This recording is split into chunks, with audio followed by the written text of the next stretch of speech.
जो स्क्रीन फिलहाल आप देख रहे हैं उससे आपको अब इसमें कहने वाली कोई बात नहीं है कि अब आपको अंदाजा है कि किसकी सरकार बनने जा रही है दिल्ली में। और इसीलिए बताया जा रहा है कि अब से कुछ देर बाद यानी कि 5:30 बजे नरेंद्र मोदी दिल्ली अपने दफ्तर पहुंचने वाले हैं भारतीय जनता पार्टी के। वहां पर कार्यकर्ताओं को वो संबोधित करेंगे। जाहिर सी बात है कि अब उनके लिए जश्न का माहौल है। जिस प्रदेश में 26 साल से सूखा रहा वहां पर सत्ता पर वो काबिज हो गए हैं। 48 की हम बात करें तो बीजेपी प्लस 48 और आम आदमी पार्टी 22 पर बढ़त बनाए हुए है और अब लगभग ये सब नतीजों में तब्दील हो ही गए हैं। बहुत कम ऐसी सीटें बची हैं जहां पर अब कुछ गुंजाइश बची है कि किसकी जीत होने जा रही है। लेकिन यह भी हम यहां पर जरूर कहेंगे कि वोटिंग परसेंटेज की अगर हम बात करते हैं तो लगभग 2.34% का ही फर्क रहा है भारतीय जनता पार्टी और आम आदमी पार्टी के बीच में जो वोटिंग परसेंटेज है। तो वोटिंग परसेंटेज में बहुत कोई बड़ा फर्क नहीं है।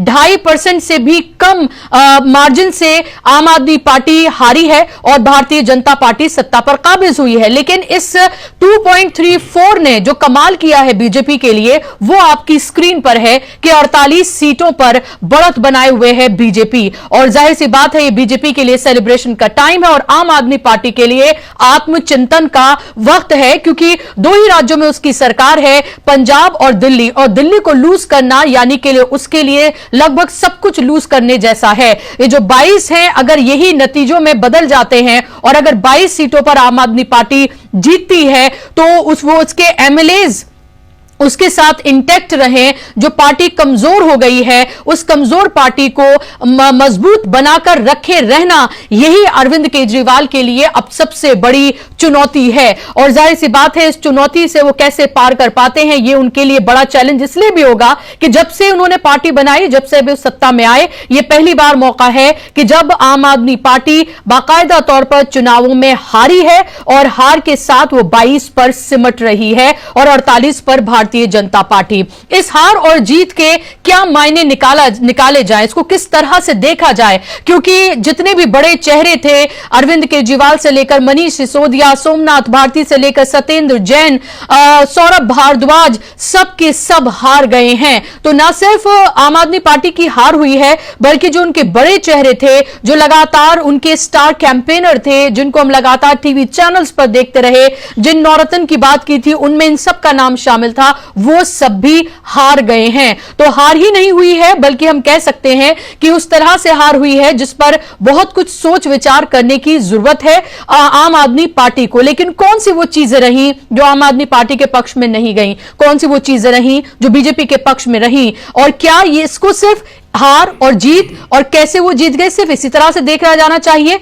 या इसमें चुनाव आयोग की भूमिका क्या रही उसको भी देखना चाहिए, और कैसे चुनाव आयोग ने एक तरह से पूरा स्टेज, एक मंच तैयार करके दिया जहां पर आप बजट सत्र हो, वहां पर आप मिडिल क्लास के लिए इस तरह की योजनाओं की घोषणा करें, उस तरफ कुंभ चल रहा हो जहां नरेंद्र मोदी ठीक वोटिंग वाले दिन डुबकी वहां पर लगाएं और उस सब के बीच आप चुनाव की तारीखों का ऐलान कर दें। यानी कि आपने पूरी थाली में सजाकर एक तरह से मेन्यू में क्या क्या होना चाहिए जिससे मजेदार हो जाए वो पूरी की पूरी पार्टी, वो आपने एक तरह से बनाकर दिया। इसमें कहने में कोई गुरेज नहीं है।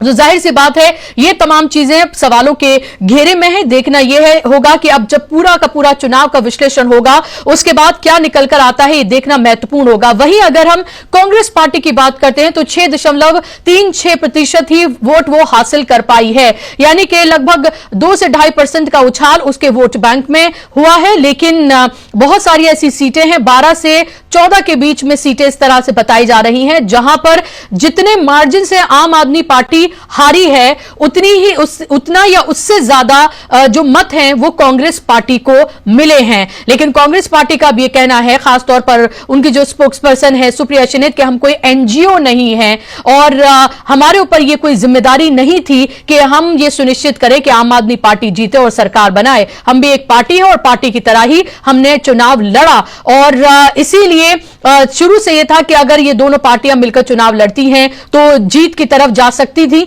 लेकिन अगर दोनों पार्टियों के अगर हम मिलान भी कर लें तब भी ये 48 का आंकड़ा पार कर पाता इंडिया गठबंधन अगर कांग्रेस और आम आदमी पार्टी साथ में मिलकर लड़ती, ये भी कहना अभी थोड़ा मुश्किल है।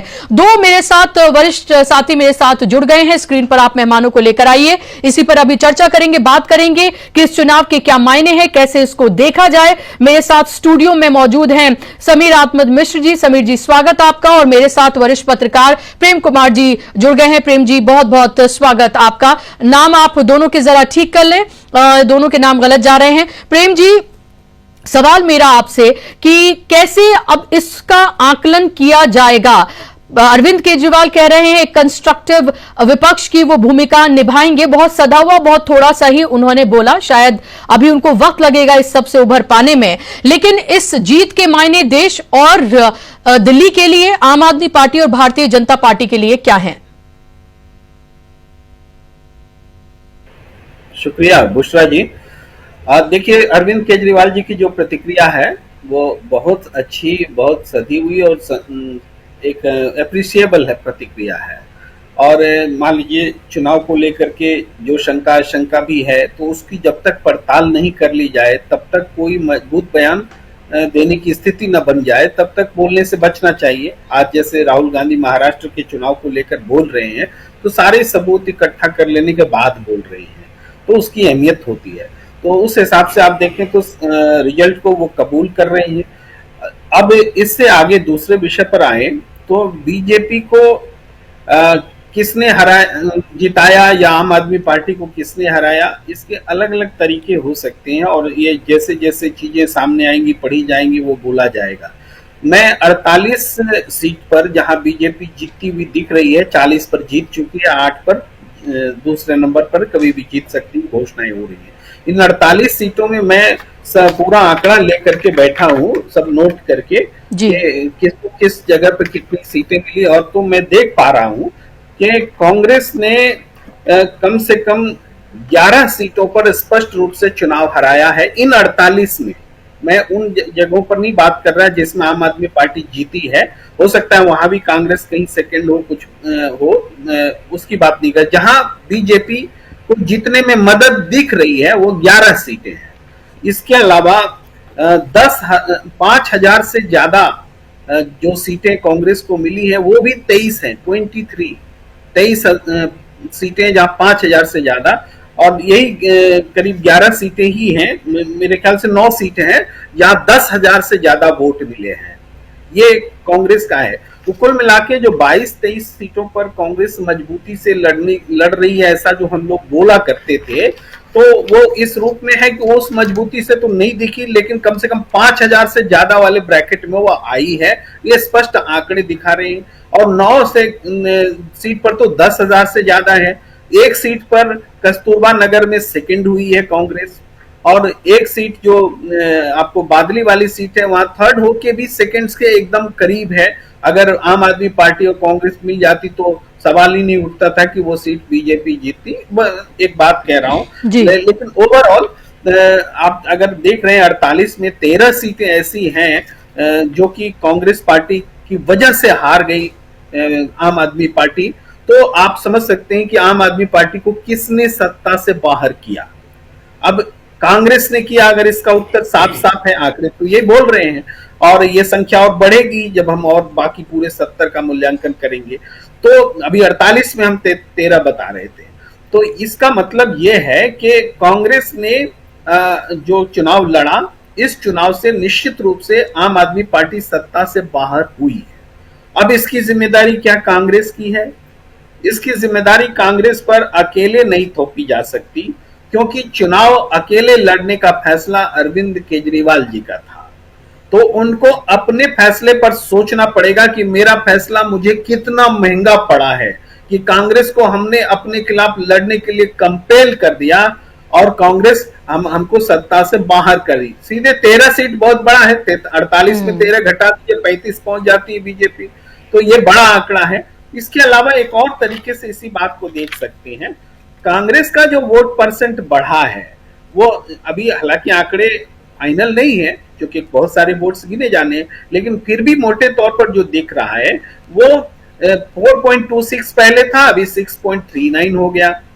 तो 2.13% जो वोट बढ़े हैं इसको एक तरफ रखिए, और आम आदमी पार्टी और बीजेपी के बीच वोट परसेंट का जो डिफरेंस है वो 2.25% है ओनली। ये लगभग इक्वल हो गया। तो यानी कांग्रेस का जो वोट बढ़ा वो और मार्जिन जो है बीजेपी आम आदमी पार्टी का, वो दोनों इक्वल है। ये अपने आप में कहानी बता रहा है कि बीजेपी को एज दिलाने के लिए कांग्रेस ही यहां मौजूद दिख रही है। ये आंकड़ों के हिसाब से हम ये बातें कह रहे हैं। अब इसके अलावा थोड़ा परसेप्शन वाइज देखें तो इसको मोदी की जीत के रूप में अभी दिखाया जाएगा, मीडिया दिखा रही है, कह रही है। मोदी की जीत आप मानिए तो मोदी की हार भी मानिए। 2019 से लेके जो इससे पहले चुनाव हुए 15 और 20, 2015 और 2020 में दिल्ली में फिर मोदी की हार हुई थी, क्योंकि लोकसभा जीत रहे थे और दिल्ली हार रहे थे, लोकसभा जीत रहे थे, दिल्ली हार रहे थे। इस बार लोकसभा भी जीती और दिल्ली भी जीते, ये हुआ है। तो ये मोदी की जीत नहीं है। मोदी की जीत होने से तो पहले हो जानी चाहिए थी जीत। ये एक स्पष्ट बात है जो कि इंगित करने की जरूरत है। फिर है क्या, हम क्यों बोले मोदी की जीत नहीं है, वो बोल रहे मोदी की जीत है ना। तो हमको क्यों जलन होनी चाहिए मोदी की जीत? ले जाओ भाई, मोदी की जीत है, अमित शाह की भी जीत है, बीजेपी की भी जीत है, वो है। लेकिन ये काउंटर इसलिए देना होता है क्योंकि वो ओन नहीं करते, जब हार होती है तब बोलना पड़ता है। अगर हार भी हो, बोले मोदी की हार है तो कोई प्रॉब्लम नहीं है, तो नेतृत्व की जिम्मेदारी होती है। लेकिन एक सवाल बड़े नए सिरे से हुआ है, और एक वो है कि आगे का फ्यूचर पॉलिटिक्स क्या होगा, ये यहाँ पर उठा है। कांग्रेस के नेता जहां जिस तरीके से अपनी प्रतिक्रिया दे रहे हैं, विश्लेषक भी अपनी अपनी राय दे रहे हैं, ये होना चाहिए, वो होना चाहिए। लेकिन आगे क्या होगा, ये बहुत बड़ा सवाल है। क्या कांग्रेस पार्टी इंडिया गठबंधन से हट करके कोई नीति रणनीति बनाने जा रही है? क्योंकि आज जयराम रमेश जी का जिस तरह से बयान आया, इस बयान की मुझे लगता है कोई आवश्यकता नहीं थी कि आप दिल्ली के जो लीडरशिप है वो बयान देना कि हम क्यों हारे, वो स्टेट की लड़ाई होगी।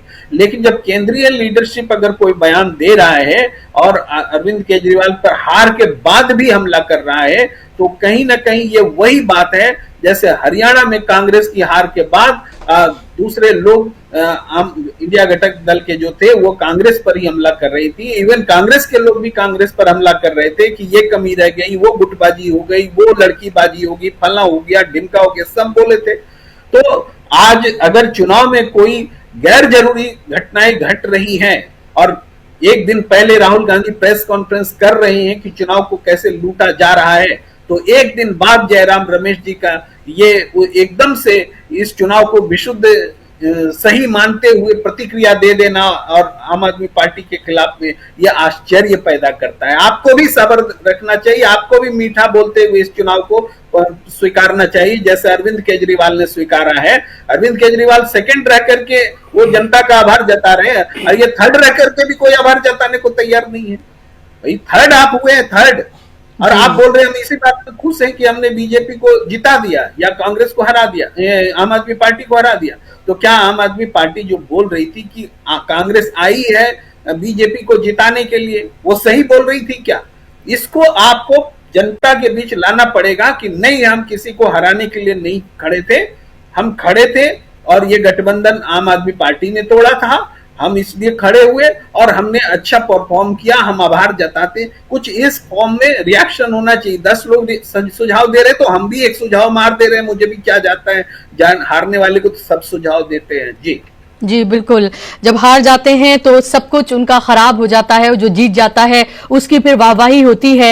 ये नियम रहा है और इसी नियम के तहत जो लोग आम आदमी पार्टी को कल तक जीतता हुआ बता रहे थे कि आम आदमी पार्टी जीत रही है, जो तमाम तरह की खूबियां जिनको आम आदमी पार्टी में दिख रही थी, अब वो तमाम खामियां आम आदमी पार्टी में लोगों को नजर आ रही हैं। और ये नियम रहा है। जब कांग्रेस पार्टी हरियाणा में हारी थी तब भी लोगों ने कुछ इसी तरह की प्रतिक्रियाएं जो हैं वो दी थी, इसी तरह की बातें कही थी। बिल्कुल आपने ठीक कहा प्रेम कुमार जी। लेकिन समीर आत्मज जी, क्या कांग्रेस ये बताने में ये दिखाने में कामयाब रही है, भले ही उसका मकसद ये ना रहा सही, भले ही वो अपने अस्तित्व के लिए, अपनी जमीन के लिए जो कभी उसकी रही थी, जहां पर उसने 15 साल एक छत्र राज किया था, उसको बचाने, उसको वापस रिक्लेम उसको करने के लिए उसने ये चुनाव लड़ा हो। लेकिन क्या अंडरलाइन ये भी मैसेज देने में वो कामयाब रही कि आप हमारे साथ नहीं रहे, भले ही हम इतने पर सिमटे हों, लेकिन जीत तो आप भी नहीं पाए।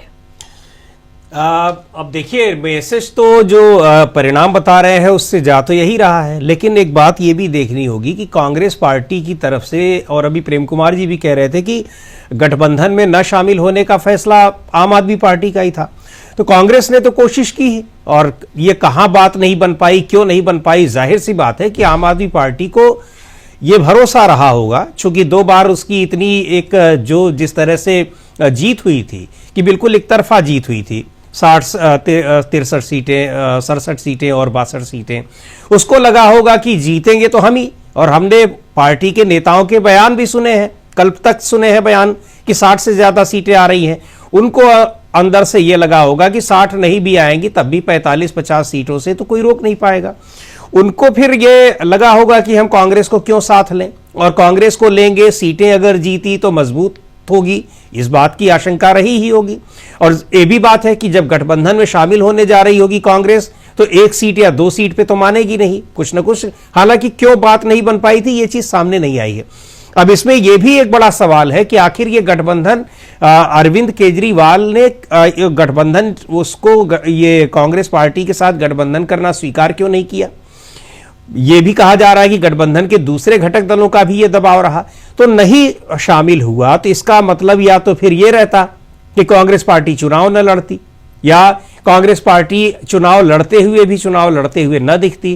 तो एक राष्ट्रीय पार्टी अभी 6 महीने 7 महीने पहले लोकसभा चुनाव लड़ी है, इतना अच्छा परफॉर्मेंस रहा है, एक उसके कार्यकर्ताओं का भी एक तरीके से उत्साह बढ़ा हुआ है, वो अगर पूरी तरह से ये दिखा भी देती, अब लड़ते हुए तो हम लोगों को लगा कि मजबूती से लड़ रही है, लेकिन उसको मतदाताओं ने कितना मजबूती से लड़ते हुए देखा वो परिणाम बताया जा रहा है।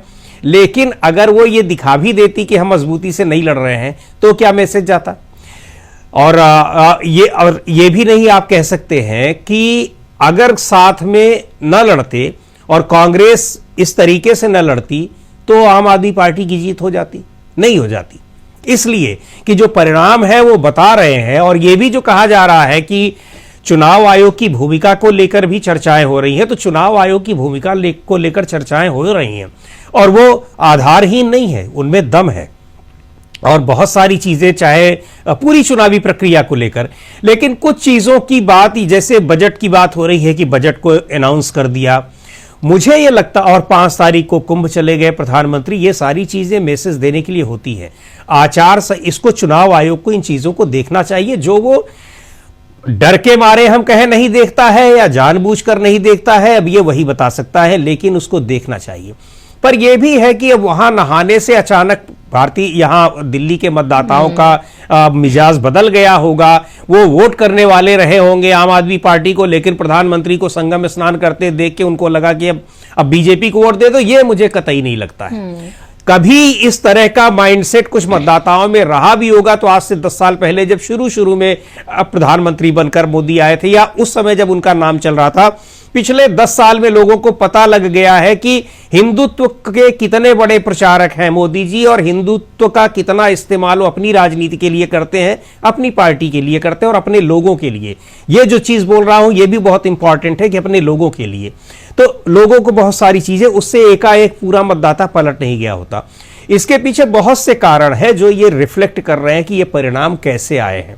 तो इसमें अब कांग्रेस पार्टी, लेकिन ये जरूर है, ये जो आंकड़े दिखा रहे हैं उनसे ये बिल्कुल साफ है कि अगर गठबंधन में रहते हुए चुनाव लड़ा गया होता तो निश्चित तौर पर एक बार फिर आम आदमी पार्टी की और कांग्रेस पार्टी की एक साथ सरकार बनती। अभी तक तो आम आदमी पार्टी की अकेले ही थी, लेकिन जब आप देख रहे हैं कि किन परिस्थितियों में आप चुनाव लड़ रहे हैं तो इतना ज्यादा ओवर कॉन्फिडेंस में रहना भी नहीं चाहिए। और एक बात और है, उसकी भी चर्चा हो रही है कि क्या आम आदमी पार्टी के ऊपर कोई दबाव था अकेले चुनाव लड़ने का। ये भी बहुत महत्वपूर्ण बात है। बहुत सारी चीजें धीरे धीरे आएंगी, पता भी लगेंगी कि क्या हुआ, क्या क्या परिस्थितियां थी, किसकी वजह से गठबंधन ये कहा जाता है कि भाई बी पार्टी है बीजेपी की, तो क्या उनके ऊपर ये प्रेशर था कि भाई आप ऐसे ही लड़ेंगे, आप अकेले ही लड़िए और अब आपका काम खत्म, बोरिया बिस्तर बांधिए और आप निकलिए, अब हम सत्ता संभालेंगे।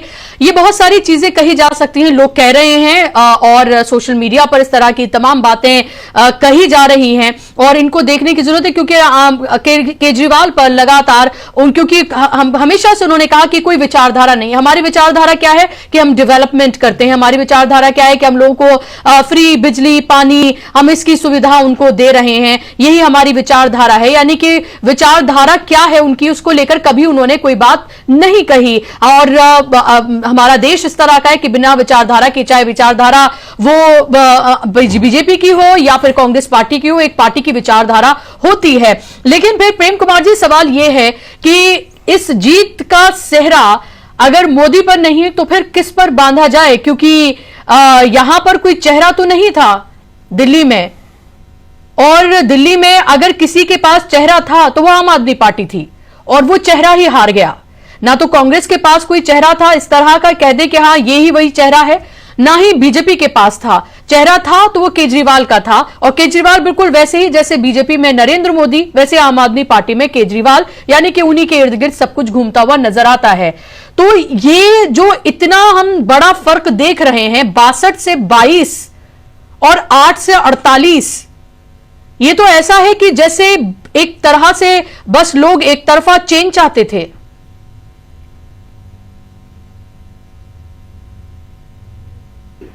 जी, एक बात तो है कि जब आम आदमी पार्टी के बड़े बड़े नेता चुनाव हार गए तो इसका मतलब है कि कोई मैसेज है, एक एंटी इनकम्बेंसी जबरदस्त थी। लेकिन हमने तो ये भी देखा है कि जैसे इस बार नहीं, इससे पहले वाले चुनाव में हरियाणा के सारे मंत्री ही चुनाव हार गए थे, फिर भी किसी तरीके से उन्होंने दुष्यंत चौटाला से गठबंधन करके सरकार बना ली थी बीजेपी ने। तो चेहरे हारने के बाद भी सरकार बच गई थी, वो उन्होंने साथ ही खोज लिया था। तो यहाँ पर अगर वो अप्रोच रहता, इतनी कटुता नहीं होती, आप चुनाव लड़ सकते थे, एक मित्रता के पूर्ण तरीके से भी लड़ सकते थे, लेकिन वैसा कोई दिखा नहीं। सबने अरविंद केजरीवाल को भ्रष्ट बताना शुरू किया और अरविंद केजरीवाल ने राहुल गांधी को बेईमान बताना शुरू किया। तो इस तरीके से एक दूसरे को संदिग्ध बनाया। तो जाहिर है इंडिया गठबंधन की क्रेडिबिलिटी को जबरदस्त नुकसान हुआ इन दोनों ही पार्टियों के कारण। इसको आपको मानना पड़ेगा कि दोनों ने एक दूसरे को भ्रष्ट कहा, तो इसका मतलब विश्वसनीयता किसकी गई। तो जनता इस पर रिएक्ट कर सकती है, जो आंकड़े हैं हम उसको मानते कि किया है, ऐसा मानेंगे। अगर आपका सवाल ये कि चेहरा को रिजेक्ट किया है जनता ने, ये आप मान लीजिए। किसी चेहरे को एक्सेप्ट किया है, ये भी नहीं है। किसी चेहरे को एक्सेप्ट भी नहीं किया है और एक चेहरे को रिजेक्ट भी किया है, ये दोनों बातें हैं। लेकिन चेहरे के अलावा अगर कोई किसी को चुनाव परिणाम को, नतीजे को बदलने वाली बात है, तो वो बात तंत्र की हो सकती है, इसकी पूरी गुंजाइश है। इसका सवाल लगातार, इसको मैंने पहले भी कहा, इसको समीक्षा करनी पड़ेगी। इसका मैंने तर्क भी दिया था पिछले इसी आज के दिन आपके साथ कि हरियाणा में अगर 11% वोट लेकर के कांग्रेस पार्टी सत्ता नहीं बदल सकी, तो दिल्ली में 8% वोट बढ़ा करके, लेकर के नहीं, बढ़ा करके 11% बढ़ा करके और दिल्ली में 8% वोट बीजेपी बढ़ा करके इतना बड़ा करिश्मा कैसे कर ले जाती है, ये एक बात है। इसमें वोटर डिलीशन और वोटर एडिशन का बहुत बड़ा फैक्टर है, बहुत बड़ा फैक्टर है, वरना ये सीट आंकड़ों में तब्दील इस तरीके से नहीं होते। ये चीज, इसको अध्ययन करने की चीज है, लेकिन साफ तौर पर मुझे दिख रहा है, इसलिए मैं बता रहा हूं। इसको अध्ययन करने से और स्पष्ट तरीके से बात। तो क्या फिर प्रेम कुमार जी, तमाम चीजों को छोड़कर क्या तमाम पार्टियों को एक साथ मिलकर इसी की एक मुहिम नहीं छेड़नी चाहिए? अगर आपको ये लग रहा है कि आपके जरिए उठाए गए मुद्दे, आपके जरिए कही गई बातें, विचारों की लड़ाई, सब कुछ आपने काम किया, ये क्लेम करते हैं अरविंद केजरीवाल। उन्होंने महिलाओं को फ्री बस सेवा से लेकर पानी, बिजली, ये सब दिया, झुग्गी झोपड़ी, और जो लोग इकोनॉमिकली वीकर सोसाइटी से उससे आते हैं, उनका उन्होंने ख्याल रखा। वो सब हमने देखा है। वो हार गए, इसका मतलब ये नहीं कहा जा सकता कि उन्होंने दिल्ली वालों के लिए कुछ नहीं किया या उनका ख्याल नहीं रखा। लेकिन फिर तो क्या इन तमाम पार्टियों को, आप हरियाणा हार जाएं, फिर आप ये कहें महाराष्ट्र हार जाएं, फिर आप ये कहें, फिर आप दिल्ली हार जाएं, फिर ये कहें, तो सब कुछ छोड़कर यही नहीं करना चाहिए खाली प्रेस कॉन्फ्रेंसेस करके? अब तो काम नहीं चलने वाला, क्योंकि वो चुनाव आयोग जिस पर आप इल्जाम लगा रहे हैं कि बीजेपी के साथ मिलकर उनकी ये मिली भगत है और वो ये कर रहे हैं, उस चुनाव आयोग को चिट्ठी लिखकर आप आखिर हासिल क्या करना चाहते हैं फिर? देखिए, चिट्ठी लिखना बुरा नहीं है, प्रेस कॉन्फ्रेंस करना बुरा नहीं है। इससे ज्यादा करने की बात आपकी बहुत सही है, इससे ज्यादा क्या किया जाए। अब इसमें एक बात ध्यान दीजिए कि पहले केवल कांग्रेस पीड़ित हुआ करती थी, सब लोग मजे से देखते थे, कांग्रेस की बात को कोई भरोसा नहीं करता था कि इसका तो संगठन कमजोर है, ये तो लड़ना नहीं चाहती है, ये तो गुटबाजी में है, और इन बातों में वो बेईमानी जो कांग्रेस के साथ होती थी उस ढक जाती थी, वो आवाज दब जाती थी। लेकिन अब पीड़ितों की संख्या बढ़ गई है अपोजिशन में, और पीड़ितों की संख्या बढ़ी है तो सबूत खोजने वाले भी बढ़ गए। आज राहुल गांधी क्यों कॉन्फ्रेंस कर पा रहे?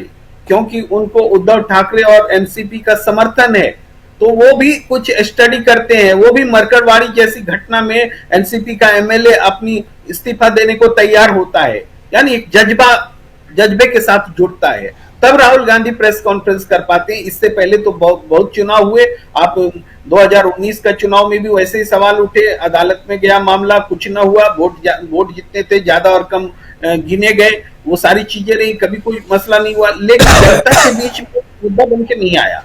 जनता के बीच में मुद्दा बनना शुरू हुआ है मध्य प्रदेश और राजस्थान के चुनाव के बाद। उसके बाद से ये मुद्दा बनना शुरू हुआ, और 2024 के चुनाव के बाद भी ये मुद्दा बना, लेकिन उस हिसाब से नहीं बना, चुके सबूतों पर जितना काम करना चाहिए वो काम अभी बाकी है।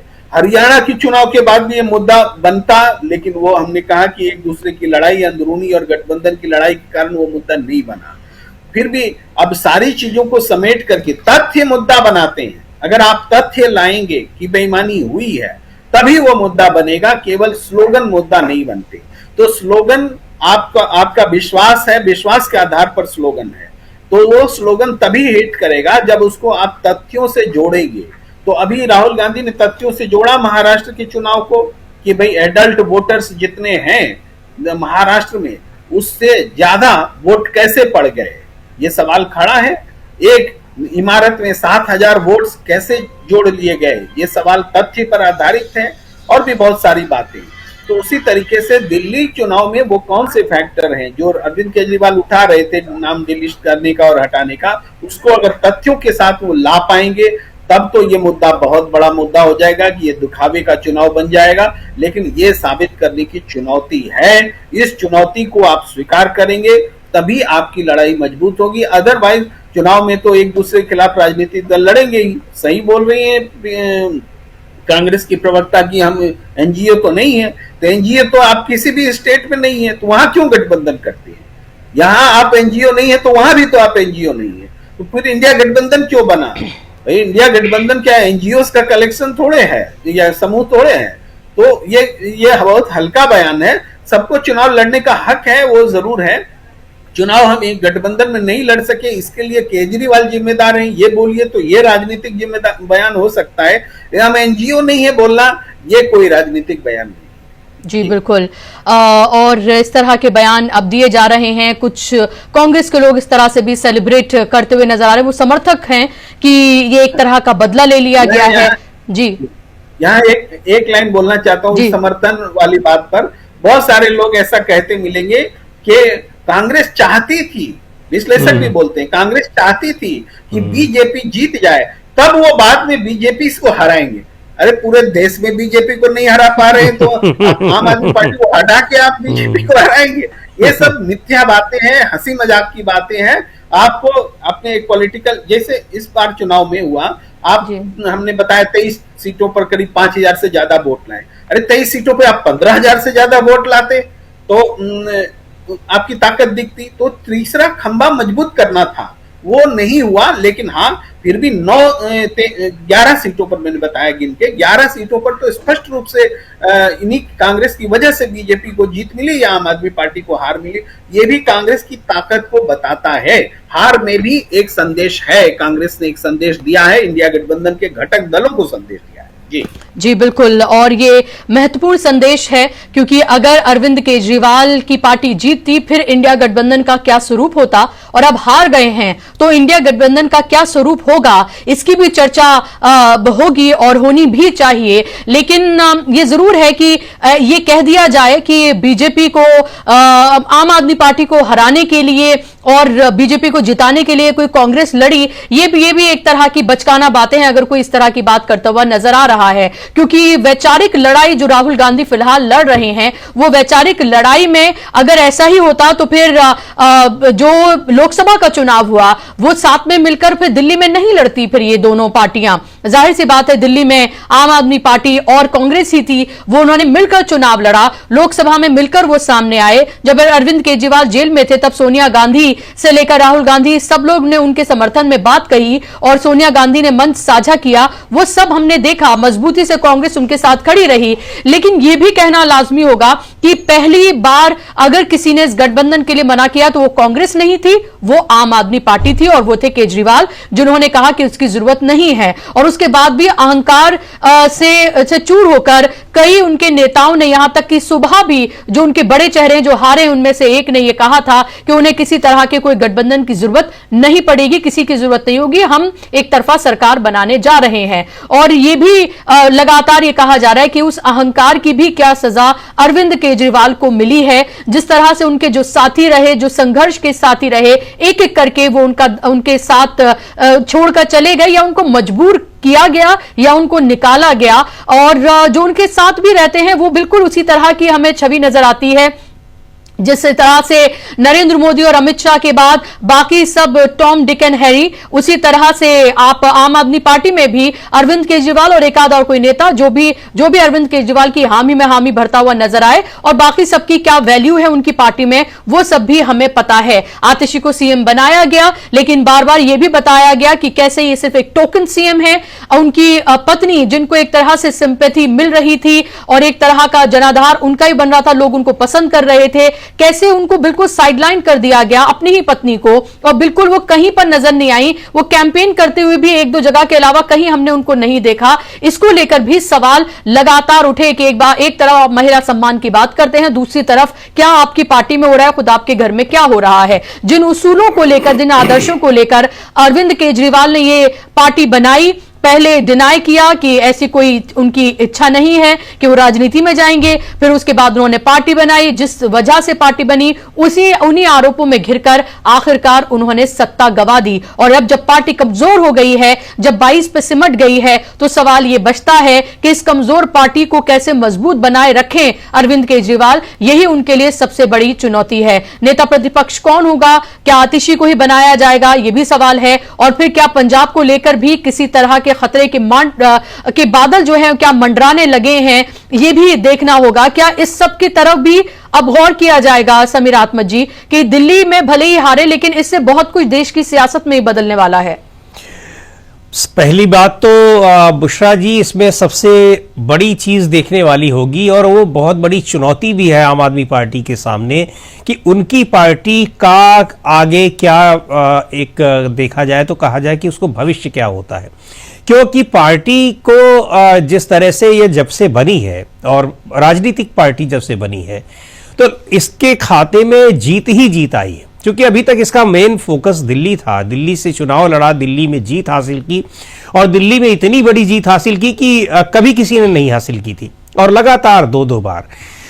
अब पार्टी हारी है उसी तरीके से, सीटें इतनी कम आई हैं और अब ये भी बड़ा सवाल है कि इस हार के बाद जो आप एक बात तो कह रही कि अभी किसको यहां पर नेता प्रतिपक्ष बनाया जाएगा, कौन है, क्योंकि जितने प्रोमिनेंट जो लीडरशिप थी, हालांकि आतिशी जीती है, मुख्यमंत्री हैं वो, निश्चित तौर पर दावा उन्हीं का अभी बनेगा, वो ही एक प्रमुख नेताओं में चुनाव जीती हुई दिखाई भी पड़ रही है।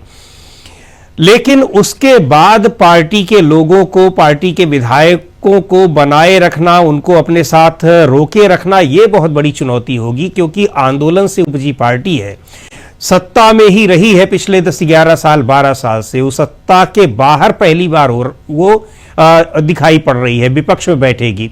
और विपक्ष में भी आने वाले दिनों में जो जितने बड़े नेता हैं, हारे हुए तो है ही है, चुनाव तो भले ही हारे हैं, उसके अलावा सारे जमानत पर है, केसेस उनके चल रहे हैं, केसेस का दायरा क्या होता है, किधर जाता है, अभी ये देखने की भी बात होगी। और जो इनके अपने कार्यकर्ता हैं, वो कितना पार्टी के साथ जुड़े हुए हैं सांगठनिक तौर पर, इसको इस एक छोटे से उदाहरण से देखा जा सकता है कि कुछ लोगों का, कुछ विधायकों का टिकट काटा गया और वो विधायक बिना किसी उम्मीद के भारतीय जनता पार्टी में शामिल हो गए। चुनाव से पहले टिकट बढ़ चुके थे, चुनाव हो रहे हैं और उस दौरान वो चले गए। आपके पार्टी के कई विधायक पहले से छोड़कर आए, विधायक क्या मंत्री छोड़कर गए और उन्होंने दूसरी पार्टी ज्वाइन की, कुछ जीत कर आए हैं, अब वो बीजेपी की सरकार में भी मंत्री बनेंगे, कुछ कांग्रेस में भी चले गए।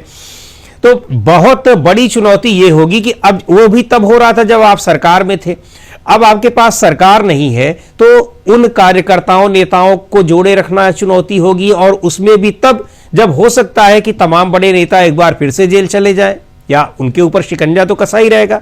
और सबसे बड़ी बात ये कि दिल्ली की सरकार होने का अपना एक दूसरा महत्व है, भले ही छोटा राज्य है, आधा अधूरा राज्य है, लेकिन दिल्ली में है, राजधानी में है, चर्चा उसकी होती रहती है, तो अपने आप में एक बड़ा पावर सेंटर के रूप में यहां वो दिखाई पड़ता है। तो बहुत ये एक बड़ी चुनौती। और दूसरे अगर देखा जाए कि पैन इंडिया अगर इसको देखा जाए, तो मुझे लगता है कि ये बहुत बड़ा सबक उन पार्टियों के लिए भी होगा जो कांग्रेस को ये सोचकर इग्नोर कर रही है कि यहां पर इनकी स्थिति क्या है।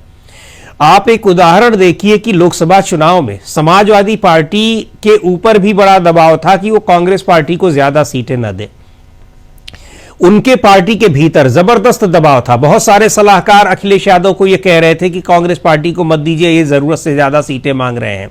लेकिन अखिलेश यादव को इस बात का एहसास था कि जो एक मोमेंटम पब्लिक का बना हुआ है, जो राहुल गांधी जिस तरह की चीजों को, जिस तरह के मुद्दों को जनता से जुड़े और समाज से जुड़े, संविधान से जुड़े मुद्दे लेकर वो चल रहे हैं पिछले 2 साल 3 साल से, उन मुद्दों को लेकर एक मोबिलाइजेशन हुआ है एक बड़े तबके का, वो उनके साथ खड़ा हुआ है। अगर हम उनको साथ नहीं लेते हैं और अगर वो अकेले लड़ जाते हैं चुनाव, चूंकि आप उनके साथ समझौता करेंगे, सम्मानजनक नहीं होगा तो अकेले लड़ेंगे, तब फिर हो सकता है कि दोनों पार्टियों को कोई फायदा ना हो। और दूसरी ओर एक चीज और आपको बताएं, उसी दौरान कांग्रेस पार्टी को भी लोग सलाह दे रहे थे कि उनको अलग से चुनाव लड़ जाना चाहिए। लेकिन यह कही जाएगी कि राहुल गांधी और ये अखिलेश यादव की समझदारी कि दोनों ने ही आखिरकार समझौता स्वीकार किया, उसका परिणाम साफ दिखाई पड़ रहा है।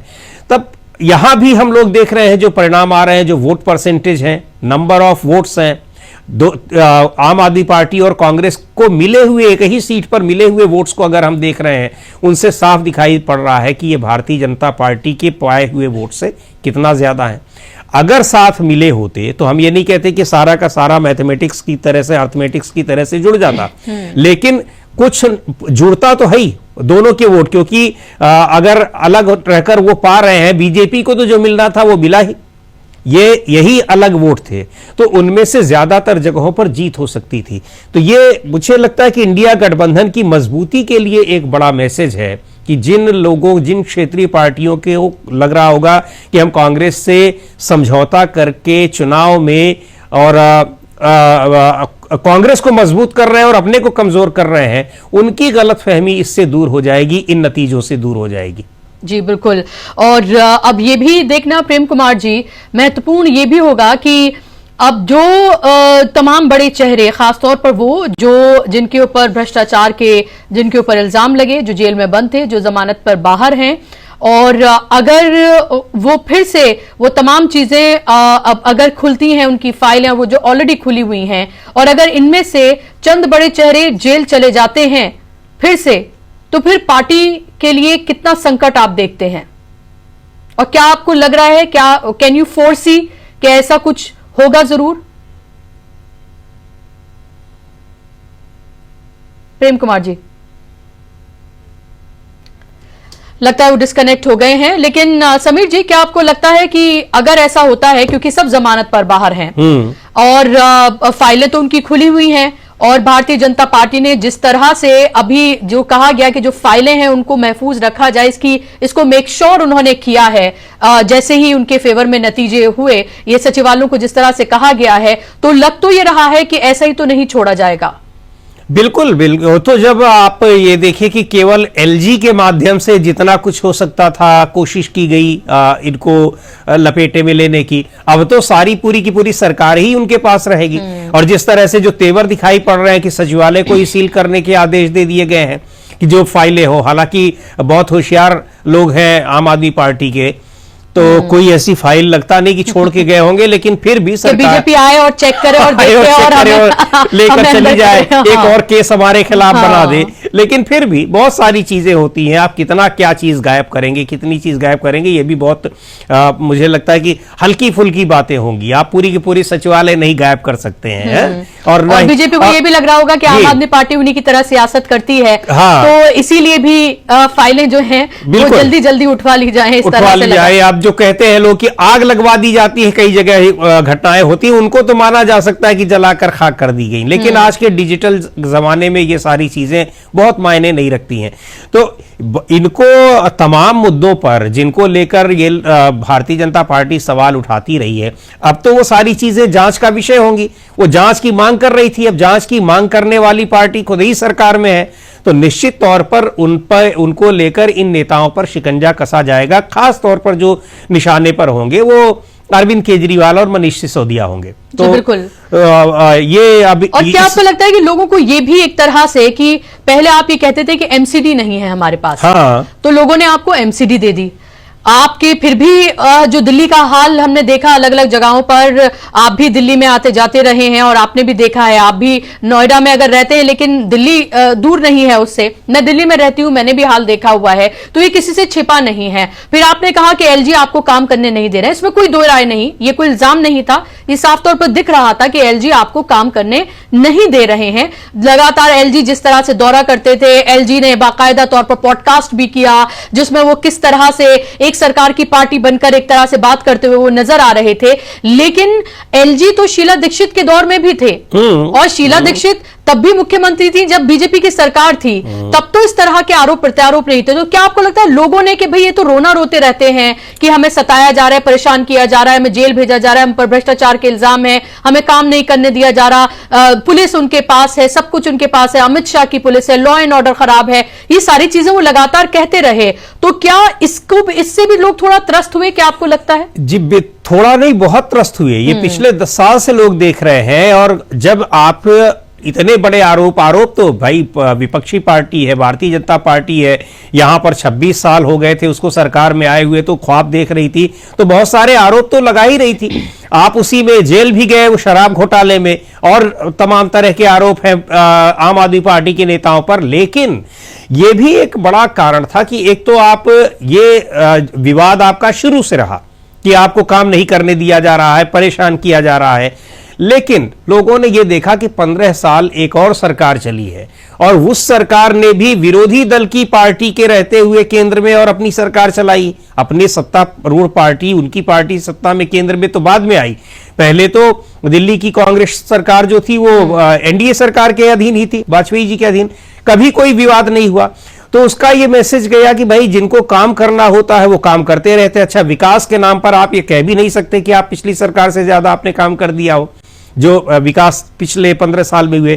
तो इस चीज को लेकर इस टर्म में खास तौर पर अरविंद केजरीवाल और आम आदमी पार्टी और उनकी सरकार को लेकर लोगों में नाराजगी थी। कई ऐसे मुद्दे आए, और दूसरी बात यह कि जिस तबके ने आपको वोट दिया है उनके साथ आप कभी उनके नहीं खड़े हुए, तो ये सारी चीजों की नाराजगी। और जो सबसे बड़ा कारण ये कि आप एक वैकल्पिक राजनीति की बात करते थे कि हम ये बदल देंगे वो बदल देंगे, आने के बाद सबसे ज्यादा आप उसमें लिप्त हो गए, पाए गए। राजनीति के लिए जिन लोगों को आपने कागज लेकर कि ये भ्रष्ट है और क्या क्या आप कहा करते थे, उनके साथ आपने गलबहियां की, उनके साथ जाकर आपने चुनाव लड़ा।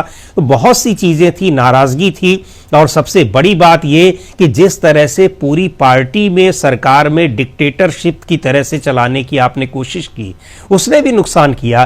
तो होता क्या है, कभी कभी आपको सफलता मिलती जाती तो आपको लगता है कि हां यही तरीका बिल्कुल सही है, लेकिन जब आप गिरते हैं तब फिर पता लगता है कि नहीं, ये ठीक नहीं था, इसमें हमको तो अपने दूसरे तरीके से जो हम सोच कर आए थे उस तरह से काम करना था। वही हुआ, इतने दिन तक आपको मौका मिला लेकिन आपने उसका सदुपयोग नहीं किया है। तमाम बहुत से अच्छे भी काम किए हैं, ऐसी बात नहीं है। जो हेल्थ और उसको एजुकेशन को लेकर काम होते हैं उनकी चर्चा होती है, ऐसा नहीं कहा जा सकता है कि कुछ किया ही नहीं है।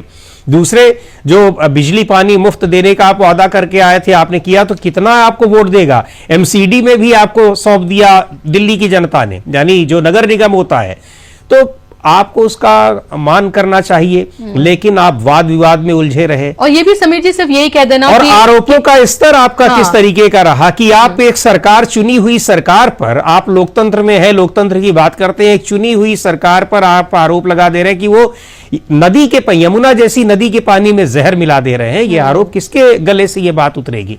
तो ये स्तर जब रहा तो लोगों में ये सारी चीजें नाराजगी की वजह बनी, और इस मुद्दे ने बहुत इनका नुकसान किया है। केवल एक मुद्दे, इसने आपकी विश्वसनीयता को खत्म कर दिया कि आप जो बोलते हो आप उल्टा सीधा बोलते रहते हैं, कुछ भी बोल देते हैं किसी के बारे में। हाँ, अभी तक आप लोकसभा चुनाव 6 महीने पहले साथ लड़ रहे हैं, उसके बाद आप पोस्टर निकाल देते हैं, अपने को तो कट्टर ईमानदार आप कहते ही हैं।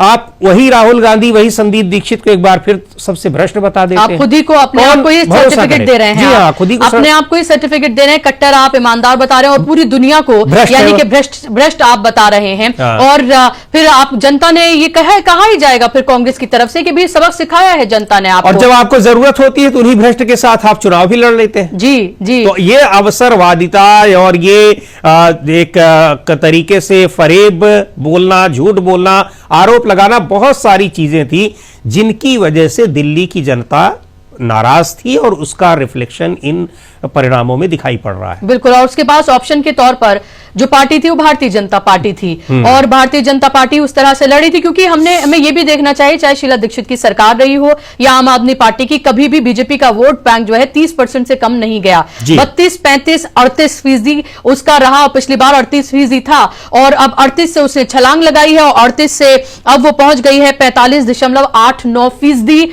उसका इस बार जो वोटिंग परसेंटेज है, हालांकि फाइनल जब आएगा इसमें थोड़ा बहुत आगे पीछे 1-8% का हो सकता है। और अभी अगर हम आम आदमी पार्टी की हम बात करते हैं तो 43.55%। और अब इस सब के बीच जेपी नड्डा और इसके साथ साथ अमित शाह कार्यालय पहुंच चुके हैं, और किसी भी वक्त नरेंद्र मोदी बीजेपी दफ्तर पहुंचेंगे। और जिस तरह से वहां होता है कि अपने ही दफ्तर में उनका स्वागत किया जाता है, नरेंद्र मोदी का, जैसे लगता है कि लोगों के बीच पहुंचे हैं और जनता उनका स्वागत कर रही है। अपने ही दफ्तर में वो अपना स्वागत करवाएंगे, मोदी मोदी के नारे लगवाएंगे, और फिर वहां पर भाषण उनका होगा, और वो सब भी हम देखेंगे। और अभी तो उनके लिए ये मौका है कि उनको जीत मिली है, वो भी एक ऐसे राज्य में, एक ऐसी यूनियन टेरिटरी जहां पर 26 साल से सूखा था, और वो 26 साल का सूखा उनका खत्म हो गया है। 15 साल राज किया कांग्रेस पार्टी ने, और उसके बाद 11 साल लगभग सत्ता पर काबिज रही